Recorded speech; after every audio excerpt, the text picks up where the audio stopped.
যোৰহাটত সদৌ অসম ক্ষুদ্ৰ চাহ খেতিয়ক সন্থাৰ সংবাদমেল। যোৰহাট প্ৰেছ ক্লাবত সদৌ অসম ক্ষুদ্ৰ চাহ খেতিয়ক সন্থাৰ এক সংবাদমেল অনুষ্ঠিত হৈ যায়। সংবাদমেলত সদৌ অসম ক্ষুদ্ৰ চাহ খেতিয়ক সন্থাৰ সভাপতি ৰাজেন বৰা আৰু সম্পাদক ৰাজেশ কুমাৰ দত্তই কয় যে কেঁচা চাহপাতৰ মূল্য হ্ৰাস পোৱাৰ বাবে অসমৰ 2 লাখতকৈও অধিক ক্ষুদ্ৰ চাহ খেতিয়ক ক্ষতিগ্ৰস্ত হৈছে। তেওঁলোকে সংবাদমেলত জনোৱা মতে প্ৰতি কেজি কেঁচা চাহপাতৰ উৎপাদনী ব্যয় 25 টকা, কিন্তু অসাধু কলঘৰৰ মালিকে তেওঁলোকক 11 পৰা 19 টকাকৈ দিছে, যাৰ বাবে লোকচানৰ সন্মুখীন হৈছে ক্ষুদ্ৰ চাহ খেতিয়কসকল। তেওঁলোকে চৰকাৰ আৰু চাহ বোৰ্ডক কেঁচা চাহপাতৰ নিম্নতম সমৰ্থন মূল্য নিৰ্ধাৰণ কৰি দিবলৈ দাবী জনোৱাৰ লগতে নিম্ন সমৰ্থন মূল্য নিৰ্ধাৰণ নোহোৱা পৰ্যন্ত MBP দিবলৈ দাবী জনায়। অন্যহাতে ক্ষুদ্ৰ চাহ খেতিয়কসকলক মিনি কলঘৰ খুলিবলৈ ৰাজ সাহায্যযুক্ত ঋণ দিবলৈ দাবী জনোৱাৰ লগতে মুক্ত বাণিজ্যৰ নামত অন্য ৰাষ্ট্ৰৰ পৰা কম মূল্যৰ চাহ আমদানি বন্ধ কৰাৰ দাবী জনায়।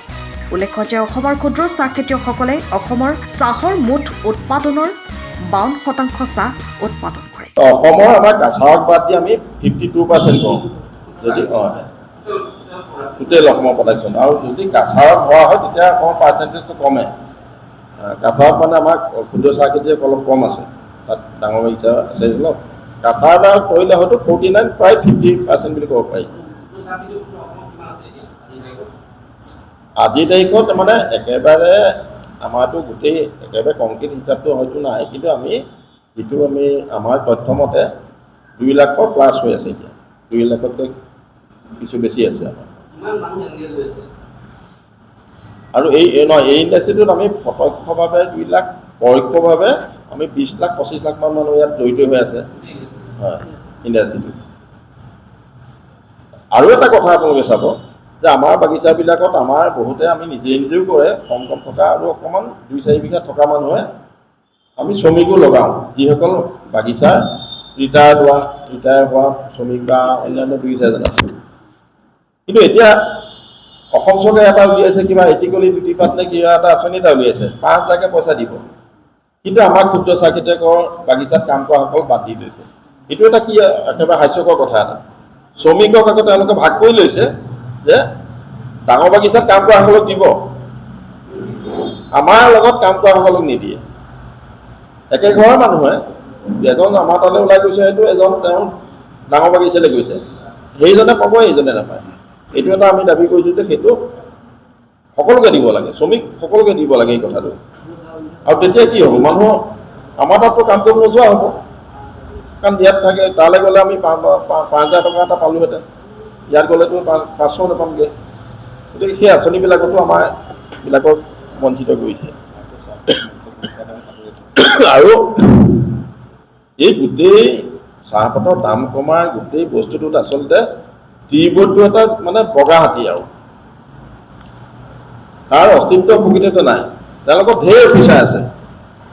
আজি প্ৰায় আপোনাৰ 5-6 বছৰ আগতে 42জন মানে ডেভেলপমেণ্ট অফিচাৰ অসমৰ কাৰণে নিযুক্ত কৰিছিলে। এতিয়া বহুখিনি মানুহ ইয়াৰ পৰা বাহিৰৰ পৰা উলিয়াই গুচি গৈছে, অসমৰ পৰা উলিয়াই লৈ গৈছে।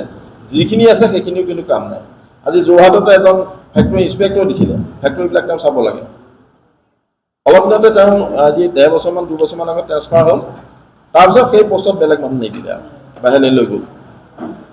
টিউবৱেলৰ ভূমিকাটো একেবাৰে মানে দুখ লগা। তেওঁলোকে মানে কোটি টকা দৰমহা খাই আছে, কিন্তু তেওঁলোকে ফিল্ডত নাযায়। যাবলগীয়া হ'লেও তেওঁলোকে ডাঙৰ ফেক্টৰীবিলাকৰ হকেহে কিবা কাম কৰে বা ডাঙৰ বাগিচাৰ হকে কাম কৰে।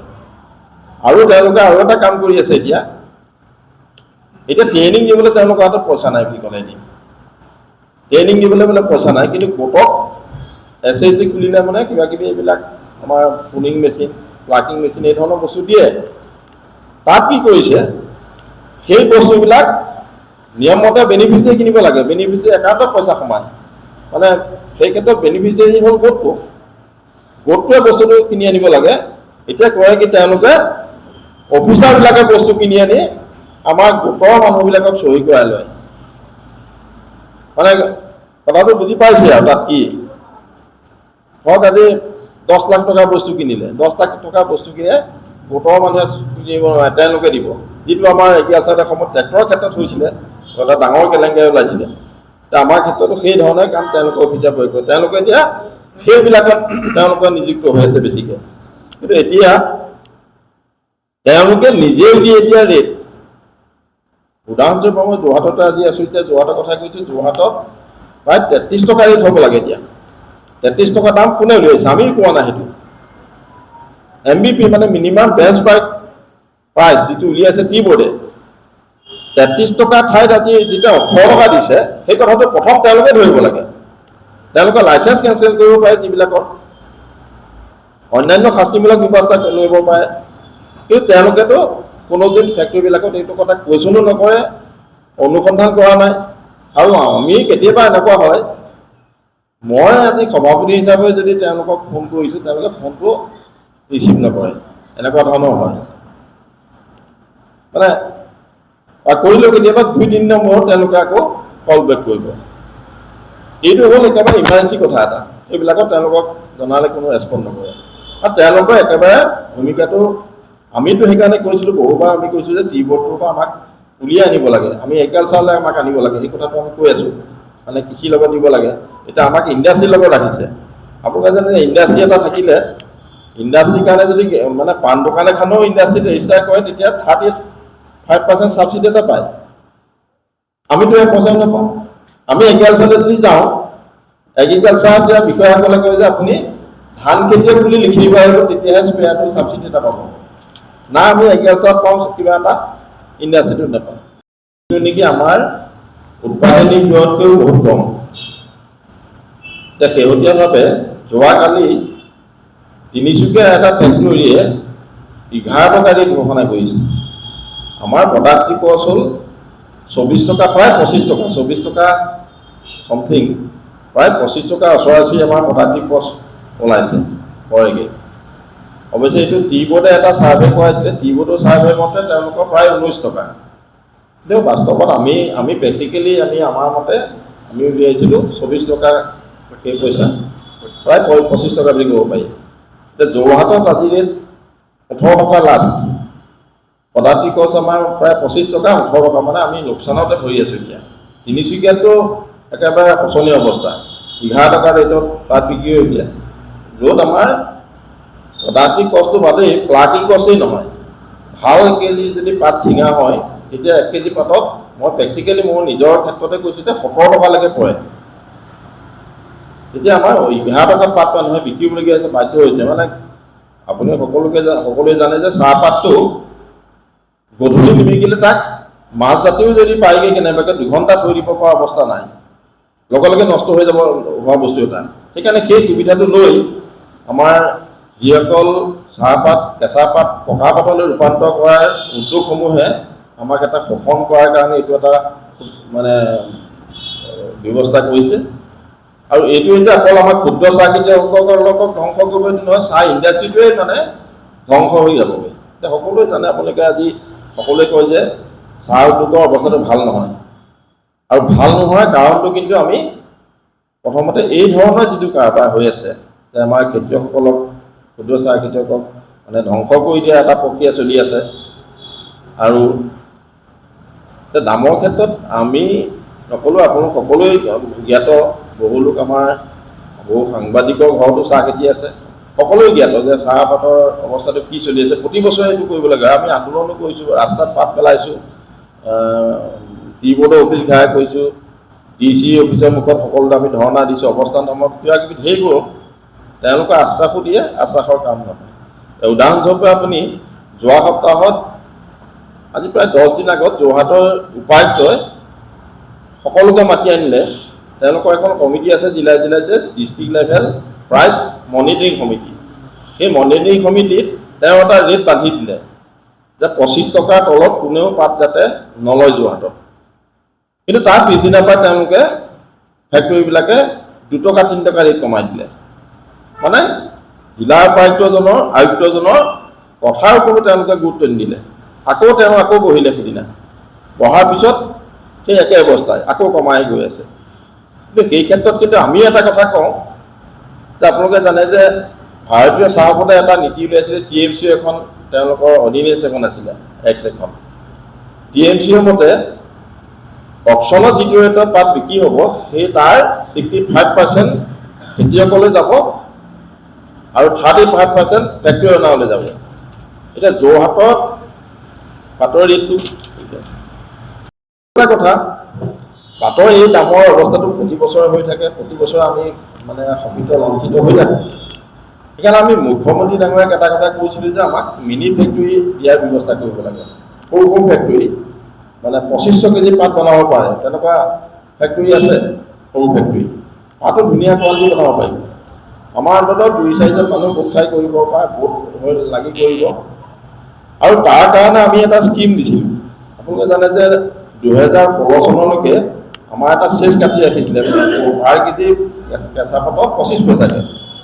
সেই পইচাটো এতিয়াও জমা আছে 183 কোটি টকা গভৰ্ণমেণ্টৰ ওচৰত। আমাক ক'লো যে আমাক নালাগে, আমি সেই পইচাটোৰ পৰা আমাক 70% ছাবচিডি দি ফেক্টৰী বনাবলৈ সুবিধা দিব লাগে। সেই প্ৰপ'জেল গৈ ইণ্ডাষ্ট্ৰী ডিপাৰ্টমেণ্ট পাছ হৈ গ'ল, মুখ্যমন্ত্ৰী টেবুলত থাকিলে। যোৱাটো যেতিয়া আমাৰ কেবিনেট মিটিং হৈছিলে, সেইদিনাখন আমি মুখ্যমন্ত্ৰীক লগ কৰি সেই কথাটো ক'লোঁ। ফলত তেওঁ ক'লে যে ইমিডিয়েট আমি খুব সোনকালে সিদ্ধান্ত ল'ম। গুৱাহাটীত লগ কৰি তাতো ক'লোঁ, একো নকৰিলে। আজিলৈও আমাৰ সেই পইচাখিনি গভৰ্ণমেণ্টে নিজে ৰাখিছেনে, কিবা খৰচ কৰিলে নে, আমাৰ পইচাটোকে আমাৰ কাৰণে খৰচ কৰি বুলি দিছোঁ, সেইটো নকৰে। নতুনকৈতো তেওঁলোকে স্কিম একো নধৰে। আমাৰ কাৰণে কোনো বাজেটৰ পইচা গোটেই চাহ চেক্টৰত নধৰে। যোৱাবাৰ কিবা 10 কোটি নে কিবা এটা ধৰিছে বুলি শুনিছিলোঁ, সেইটো কিন্তু ক'ত খৰচ কৰিলে আমি নাজানো। এতিয়া খেতিয়কে একো নাই, আমি নৰ্মেলি যিটো থাকে, নৰ্মেলি যিটো আনসকলে পায়, আমাৰ সেই একে আমি বজাৰৰ পৰা কিনিব লাগে, বেলেগ একো নাই। তেওঁলোকে কিন্তু এটা কথা কৈছিলে মুখ্যমন্ত্ৰীয়ে যে আমি সংস্থাৰ যোগেদি আপোনালোকক ডিলাৰশ্বিপ এটা দিম, তেতিয়া অলপ আমি কম ৰেটত পাম সাৰখিনি, বা আমি এভেইলেবল হ'ব আমাৰ। ৰাজহুৱাকে কমিটমেণ্ট কৰিছিলে। তেতিয়া আমি গুৱাহাটীত গৈ সেই কথাটো সুধিলোঁ। তেতিয়া তেওঁ প্ৰিন্সিপাল ছেক্ৰেটাৰীক ইমিডিয়েট এটা SOP পঠিয়াবলৈ কৈছিলে যে এখেতলোকক সাৰ দিব পৰাকৈ SOP দিয়ক। আজিলৈ কিন্তু সেই SOP নাহিলে প্ৰায় 1-1.5 বছৰ হ'ল, 1.5 বছৰমান হ'ল। গতিকে আমি সেইকাৰণে আমাৰ মানে এই ডিবোৰ্ড হওক, গভৰ্ণমেণ্টৰ এই কথাবিলাকত বিশ্বাস একেবাৰে নাইকিয়া হৈ গৈছে। সেইকাৰণে আমি সংবাদ মাধ্যমৰ যদি ৰাইজক এই কথাটো মানে অৱগত কৰিব বিচাৰিছোঁ যে সকলো পক্ষ, কাৰণ চাহ উদ্যোগটো যদিও আমাৰ 2 লাখ খেতিয়ক জড়িত আছে, পৰোক্ষভাৱে 25 লাখ মান আমাৰ মানুহ ইয়াত জড়িত হৈ আছে। আৰু ইণ্ডাষ্ট্ৰীবিলাক সকলোৰে এটা থলুৱা সম্পদ। চৰকাৰে কৈ থাকে যে আমি থলুৱাৰ কাৰণে আছোঁ, থলুৱাৰ উন্নতিৰ কাৰণে কৰি আছোঁ, কিন্তু তাৰ প্ৰমাণ কিন্তু আমাৰ ক্ষেত্ৰত একোৱে আমি পোৱা নাই। আমি অকল এজন মুখ্যমন্ত্ৰী আজিলৈকে এইখন চৰকাৰে নহয়, আগৰ চৰকাৰো সেই কোনো চৰকাৰৰ পৰা একো পোৱা নাই। কেৱল এজন মানুহক আমি অলপ ধন্যবাদ দিব লাগিব যে সৰ্বানন্দ সোণোৱাল মুখ্যমন্ত্ৰী হওঁতে এটা কাম কৰিছিলে। তেওঁ আমাৰ যি চৰকাৰী মাটি আমাৰ খেতিয়কসকলে 2 এবিঘা দখল কৰি চাহ খেতি কৰি আছে, তেওঁলোকক এবিঘা মাটিত 1000 টকা প্ৰিমিয়াম দি পতাকৰণ কৰা এটা ব্যৱস্থা কৰি থৈ গ'ল। সেই ব্যৱস্থাত আমাৰ কিছু ক্ষেত্ৰত লাভৱান হ'ল। একমাত্ৰ তেওঁৰ বাদে মুখ্যমন্ত্ৰী আৰু কোনেও আমাৰ কাৰণে একো মানে ছিংগল এটা মানে বেনিফিট আমাক দিয়া নাই। এটা চিণ্ডিকেট চলাই আছে তেওঁলোকে ধৰক আজি মোৰ পাতটো দিছিলোঁ, তেওঁ ঘূৰাই দিলে। বেলেগ এজন এজেণ্টক তেওঁলোকে ঠিক কৰি থয় যে আমুকৰ পাতটো মই ঘূৰাই দিছোঁ, বেয়া বুলি কৈ হয় কিনি লৈ লৈ কম। যদি ৰেট আছিলে সেই সময়ত কমৰ পাতটো এতিয়াই কৰি দিলে, ৰাতি 8টা বজাত বা 7টা বজাত যেতিয়া পাতটো সেই মানুহজন তেওঁ নিজৰ এজেণ্ট দালালজন তেওঁ আহিব, আহি তেওঁলোক আজি ফোনত যোগাযোগ কৰিব যে পাতটো এনে টকা সেই ফেক্টৰীটোতে দি দিয়ে কিনিব মাৰা পাতি।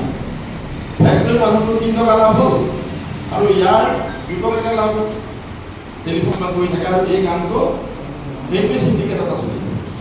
যিসকলে অলপ সৰু সৰু যিসকলে পাতি লৈ যায় যে আমাৰ বহু ক্ষেত্ৰত এনেকুৱা হয় যে আমি পাতি দিলে কিলোমিটাৰটো সম্ভৱ নহয়, 10 কিলোমিটাৰ দূৰত দিয়ে।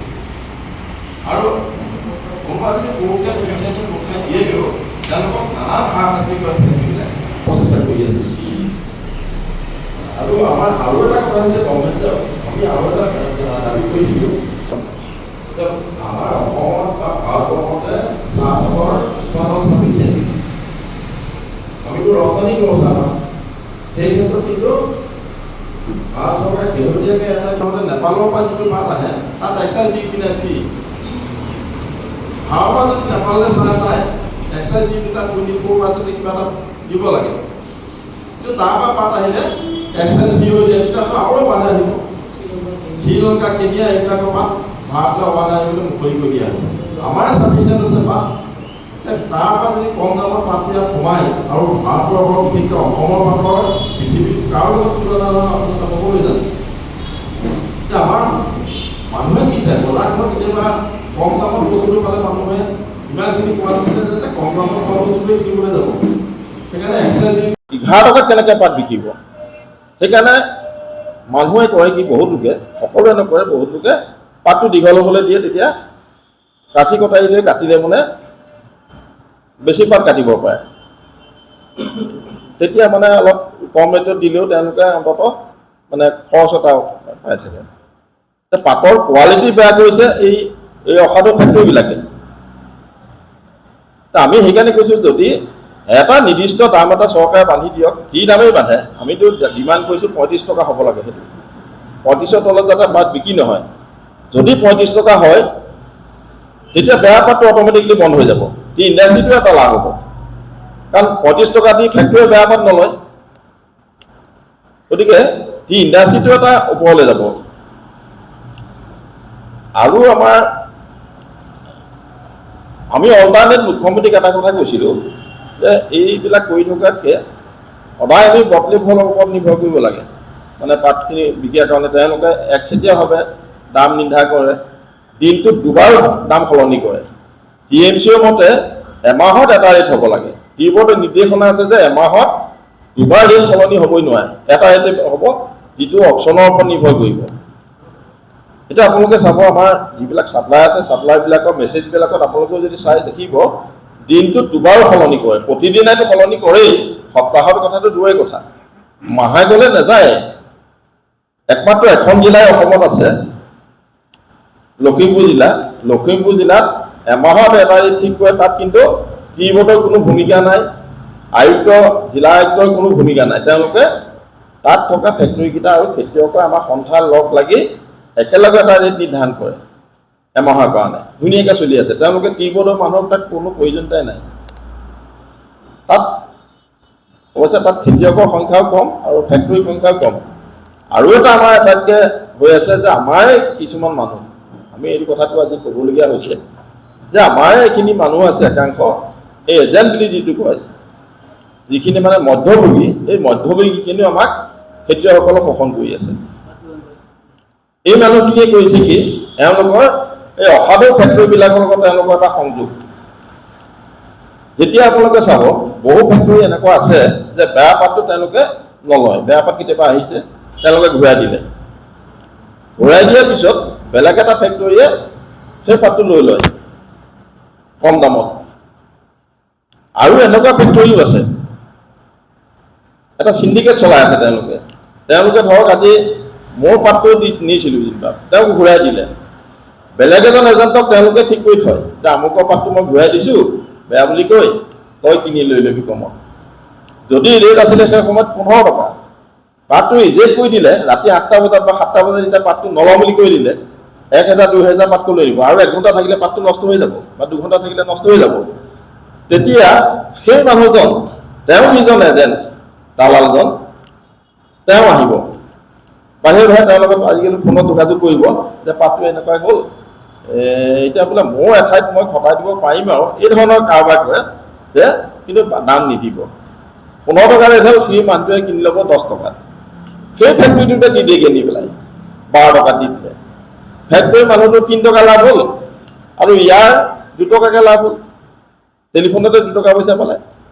খালি গাড়ীখন চাব, আপোনালোকে ৰাস্তাত কেতিয়াবা দেখে দুখন গাড়ী পিচটো লগাই থৈ দিয়ে, ইখনৰ পৰা সিখনলৈ পাতটো তুলি থাকে, সেই ধৰণৰ কাম কিছুমান কৰি থাকে। আৰু এই কামটো সেইটোৱে চিণ্ডিকেট এটা চলি আছে, যিসকলে অলপ সৰু সৰু যিসকলে পাত দিবলৈ যায়। এতিয়া আমাৰ বহু ক্ষেত্ৰত এনেকুৱা হয় যে আমি পাতটো কিলে খেতিয়কে দিবগৈ নোৱাৰে, কাৰণ দূৰৰ ফেক্টৰী এটাত মানুহৰ কাৰোবাৰ 50 কেজি পাত দিয়া এইটো সম্ভৱ নহয় 10 কিলোমিটাৰ দূৰত গৈ। আৰু কোনোবা যদি সৰুকৈ 2-4জন গোট খাই দিয়েগৈও, তেওঁলোকক নানান হাৰাশাস্তি কৰে ফেক্টৰীবিলাকে। আপ্ৰাণ চেষ্টা কৰি নিজৰ প্ৰচেষ্টাৰে গাঁঠিৰ ঘৰে ঘৰে গৈ আমাৰ ক্ষুদ্ৰ চাহসকলক সজাগ অৱস্থাপন কৰি লৈছো গুণগত মানদণ্ড অক্ষুণ্ণ ৰাখিবৰ কাৰণে বিশ্বৰ লগত চাহৰ মানদণ্ড অক্ষুণ্ণ ৰাখিবৰ কাৰণে অসমৰ জনসাধাৰণ জীয়াই ৰাখিবৰ কাৰণে আমি কাম কৰি গৈছো সকলো ক্ষুদ্ৰ চাহ সংস্থাই কিন্তু এইখিনি অহাৰ গৌৰৱে যি ধৰণে আমাক বিশেষ কৰিবলৈ লৈছে বিভিন্ন কাৰখানা কৰি পাতৰ গড়মূৰীয়া আহৰণীয়া কেমিকেল কিবা কিবি কথা কৰিবলৈ আমাক বঞ্চিত কৰিছে গতিকে ইয়াৰ তীব্ৰ প্ৰতিবাদ কৰিছো আৰু খুব কম সময়ৰ ভিতৰতে যদি চৰকাৰে বা বিভিন্ন গভৰ্ণমেণ্টে ইয়াৰ অভিযোগৰ লগে গতিকে সমগ্ৰ লাখ লাখ আমাৰ ক্ষুদ্ৰ চাহটোৰ ৰাজনীতি আৰু বাধ্য ৰাখিব আমি পুনৰ কৰিছো আমি ৰাজনীতি আমি দেখুৱা আমি আন্দোলনমুখী হ'ব নিবিচাৰো কিন্তু আমাৰ বাধ্য হৈছে ওচৰতে আছে গতিকে ইয়াৰ অধিকাৰ যদি চৰকাৰে নকৰে তেতিয়া দিনৰ ভিতৰতে ইয়াৰ প্ৰত্যেকটো দিব কাৰণে সকলো নাচিব অজুৱাবৰ কাৰণে অনুৰোধ জনাইছো আৰু লোকেল আপোনালোকৰ মঞ্চৰ পৰা আমি বিনম্ৰতাৰে অনুৰোধ জনাইছো যে লোকগত মানৰ ৰক্ষা কৰাৰ স্বাৰ্থত আপোনালোকে অভিযোগ কৰি লাগিব যিবিলাক চাহপাত এতিয়াও বিভিন্ন টেকনিকেল কাৰণ চাহ মানদণ্ড এতিয়াও কিছু ক্ষেত্ৰত নিম্নগামী হৈ আছে আপোনালোকে সকলো যে আমি গুণগত মানদণ্ডৰ কেঁচাপাত উৎপাদন কৰিম আৰু গুণগত মানদণ্ডৰ কেঁচাপাত আমি পৰৱৰ্তী চাহৰ মান জীয়াই ৰাখিম ধন্যবাদ আমি আমি দেখুৱাব ভাল পোৱা জাতি ভাল পোৱা মানুহখিনি শান্তিপ্ৰিয় মানুহখিনি আমি খেতি কৰা কৰি দেশখনৰ স্বাৰ্থত আমি কাম কৰিছো আমি আন্দোলন কি হ'ব বিচাৰে আমি আন্দোলন আমি কৰ্ম তথাপিও আমি যদি প্ৰাপ্যৰ পৰা বঞ্চিত আমি সুবিধ হোৱাটো নিতান্ত স্বাভাৱিক সন্মানীয় সাংবাদিক বন্ধুসকল কেইটামান বিষয় মই বিশেষভাৱে খুব লৰালৰিকৈ প্ৰস্তুত কৰি আনিছো এই মুহূৰ্তত এনেকুৱা হয় যে আমাৰ চৰকাৰৰ লগত বিভাগৰ লগত বা অন্যান্য কৰ্মকাণ্ড এক্সপৰ্টাৰ ইম্পৰ্টাৰ সকলোৰ লগত আমাৰ খুব সৌহাৰ্দ্যপূৰ্ণভাৱে আমি আগবাঢ়ি গৈ তেওঁলোকৰ লগত মত বিনিময় কৰি গোটেই ইণ্ডাষ্ট্ৰিটোক আগবঢ়াই ইয়াৰ স্বাৰ্থত কাম কৰি আহিছো কিন্তু তেওঁলোকে মুখেৰে বিধান কথা কৈ এটা চৰকাৰে আমাক কিন্তু পাঁচমহত্বতে বঞ্চিত কৰাৰ আমি উমান পাইছো আৰু ইয়াৰ প্ৰতিবাদ কৰিবৰ কাৰণে আমি সকলো সজাগ হৈছো আমি বিশেষকৈ কেঁচা সাৰৰ এটা এমএছপি নিৰ্ধাৰণ কৰিবৰ কাৰণে চৰকাৰক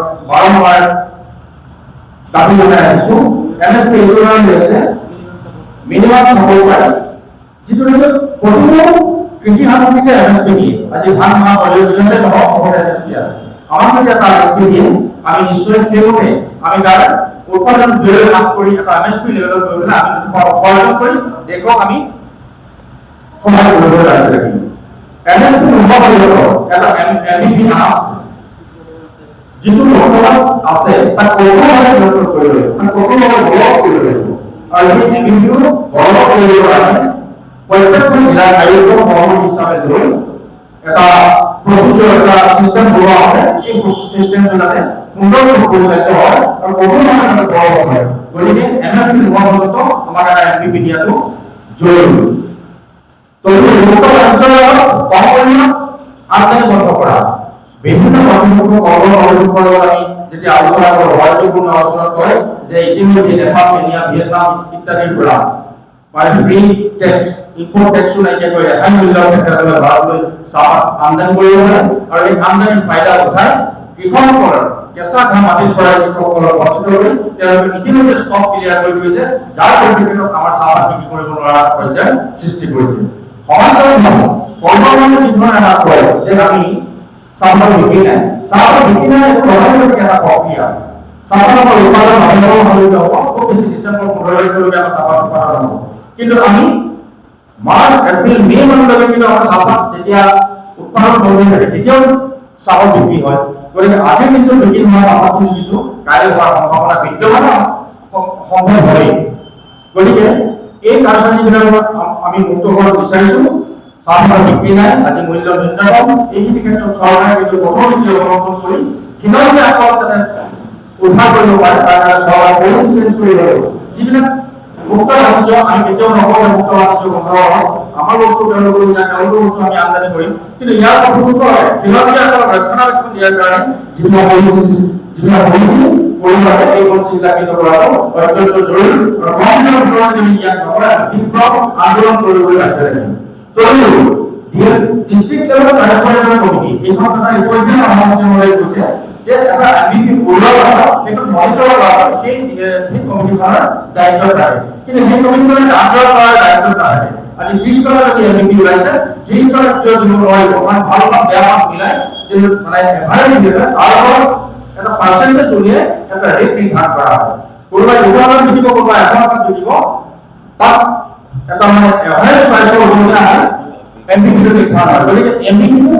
দিয়াটো কম্পালসৰি দিব লাগিব যদি এমবিপি দিব হয় যি কৰ্মচাৰী দিব হয় সেই কৰ্মচাৰীৰ ওপৰত বিভিন্ন ব্যৱস্থা গ্ৰহণ কৰিব লাগিব আইনী প্ৰক্ৰিয়া আৰু যিটো প্ৰক্ৰিয়া হয় প্ৰয়োজনীয় সেই কৰ্মচাৰীৰ লাইসেন্স বাতিল কৰিবলৈ চৰকাৰ সক্ষম হ'ব লাগিব কিন্তু সকলোকে ভেঞ্চালি কৰি কৰ্মচাৰীয়ে এমবিপি উপায়ুক্ত মহোদয়ে কোৱা আয়ুক্ত মহোদয়ে কোৱা মান্যতা প্ৰদান কৰা নাই তদুপৰি কৰ্মচাৰীয়ে ধ্যান দিছে আজি মন্ত্রী নাম বলা হয়েছে নামগুলো মন্ত্রী নাম উঠাইছে ফাইন্যান্স কর্পোরেশন নামত যি অপরাধ কিছু বনোয়া নিয়োগ করে রয়েছে যে কার্যকরী করেছে যে গঠন করেছে সেখানে যদি আমাদের আছে যে একটা ইন্ডিভিজুয়াল পার্সেন্টেজ লোয়ার সিস্টেম নাই আমরা সকল মানুষ কোনো সামাজিক জড়িত পার্সেন্টেজ লোয়ার যে সিস্টেম এই সিস্টেমটি টিআরএ যিজনে দিছে এই টিআরএ লোক আমার সঙ্গে আছে কারণ অবস্থা আর সিডিসি সারা দুটার পার্সেন্টেজ লোয়ার ক্ষেত্রে সবাই মিলে বিকাশ করা প্রয়োজন কিন্তু কর্মচারী কিছুমান ভুল ৰক্ষা কৰি মন কৰে তেওঁলোকে যেতিয়া পাতৰ কৰিব থাকে তেতিয়া বেয়া পাতি ভাল পাত কৰি থাকে আৰু ভাল পাতি বেয়া কৰি দেখুৱাব তেওঁলোকৰ হাতৰ টিপছ গতিকে ইয়াৰ কৰ্মচাৰী আমি বৈজ্ঞানিক প্ৰক্ৰিয়া অৱলম্বন কৰি আচলতে যিখিনি মোবাইল কোমল পাতখিনি লৈ আহে কাৰণ আমি সৰ্বীয় আহাখিনি ব্যুৰো ৰিপৰ্ট টাইম অফ আছা আপুনি ঘৰখনত জাপানী চৌকাত দৰ্জা খিৰিকী গ্ৰিল গেট আদি লগাব বিচাৰে নেকি যিবোৰ দীৰ্ঘদিন অটুট থাকিব তেন্তে পলম নকৰিব আমাৰ বিপণীলৈ আহক যোৰহাটৰ একমাত্ৰ আমাৰ বিপণীত এনে উন্নত সামগ্ৰী উপলব্ধ এই মেচিনটোৱে বেণ্ড কৰা হয় দৰ্জা চৌকাত আৰু উইন্ডো বনোৱা হয় বাকি আমাৰ গেনলাইজত হয় এইবিলাক আমাৰ ঠিকনা শ্ৰীৰাম এলুমিনিয়াম চেণ্টাৰ ডিসিবি তিনিআলি তৰাজান যোৰহাট 785006 যোগাযোগৰ নম্বৰ 8638967754 অথবা 9401552548 পাল্লা বনোৱা আছে গেলমেনাইজৰ হয় এইটো প্ৰেছ ষ্টিল বুলি কয় গেলমেনাইজৰ উইন্ডো হয় ইয়াত ষ্টিলৰ এইবিলাক গ্ৰিল দিয়া আছে এক্সট্ৰাকে গ্ৰিল প্ৰয়োজন নাই গ্ৰিল সিস্টেম লাগি গৈছে আৰু ইফালে মস্কিটো নেটো দিব পাৰে এই মস্কিটো নেট এফালে বেক সাইডে মস্কিটো নেটৰ পাল্লা আছে পকাত নি পিনে ঘৰটো আৰম্ভ কৰোতে লৈ যাবলগীয়া হয় তেতিয়া পকাত দি দিলে মানে ইয়াত ঢেলাই সোমাই যাব মছলা সোমাই যাব বালি মছলাটো ভৰাই দিলে মানে মজবুত হৈ যাব ইয়াৰ সময়ৰ খবৰ সময়ত পাবলৈ ফলো কৰক টাইম অফ আছা